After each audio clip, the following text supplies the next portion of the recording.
खोपोलीतील मुस्लिम बेलदार समाजाला मिळणार हक्काचे सभागृह। नगराध्यक्ष कुलदीपक अभय शेंडे यांचा शब्द। खोपोली शहरात मुस्लिम बेलदार समाजाच्या गेली अनेक वर्षापासून पिढ्या राहत आहेत।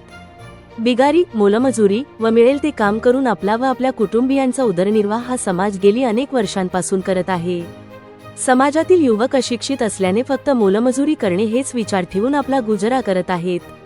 हातावर मोजण्या इतकेच काही युवक सुशिक्षित असले तरी समाजाची एकी नसल्याने समाजाच्या न्याय हक्कासाठी कोणी पुढे येत नव्हते।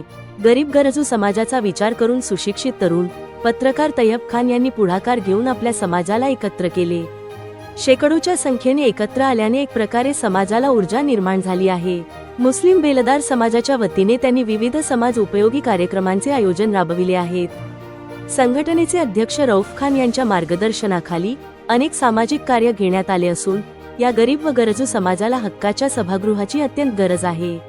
मुस्लिम बेलदार समाजाच्या वतीने विविध सामाजिक कार्य राबवण्यासाठी त्यांना सभागृहाची गरज असून त्यांनी खोपोली नगर परिषदेकडे सभागृहाची मागणी केली आहे। खोपोली नगर परिषदेचे नगराध्यक्ष कुलदीपक रामदास शेंडे यांना पत्र देऊन मुस्लिम बेलदार समाजाने सभागृहाची मागणी केली आहे। तसेच खोपोली नगर परिषदेचे विविध नवनिर्वाचित नगरसेवक व नगरसेविका यांना सुद्धा मुस्लिम बेलदार समाजाने निवेदन पत्र देऊन सभागृहासाठी सहकार्य करण्याची मागणी केली आहे। खोपोलीचे नवनिर्वाचित नगराध्यक्ष कुलदीपक शेंडे यांनी मुस्लिम बेलदार समाजाचे पत्र स्वीकारल्यानंतर लवकरच समाजाचे हक्काचे सभागृह देणार असे आश्वासन दिले आहे।